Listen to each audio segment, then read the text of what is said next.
स्वातंत्र्यवीर सावरकरांची बॅरिस्टर पदवी ब्रिटिशांनी काढून घेतलेली. आता महाराष्ट्र सरकार मुंबई विद्यापीठाच्या मदतीने स्वातंत्र्यवीर सावरकरांची बॅरिस्टर पदवी आणि सनद सन्मानपूर्वक भारतात आणण्यासाठी प्रयत्न करेल अशी घोषणा मुख्यमंत्री फडणवीसांनी केली. फडणवीसांच्या या घोषणेनंतर ठाकरेंच्या शिवसेनेचे खासदार संजय राऊत यांनी वीर सावरकरांना भारतरत्न द्यावं अशी मागणी केली.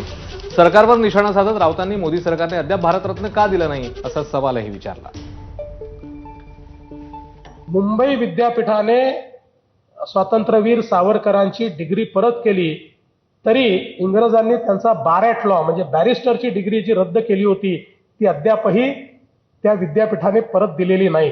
त्यामुळे आता याच्या पुढे आपण हा प्रयत्न केला पाहिजे आणि एक याची आपण लढाई सुरू केली पाहिजे की हा किंवा पत्रव्यवहार सुरू केला पाहिजे. वीर सावरकर हे बॅरिस्टर आहेतच.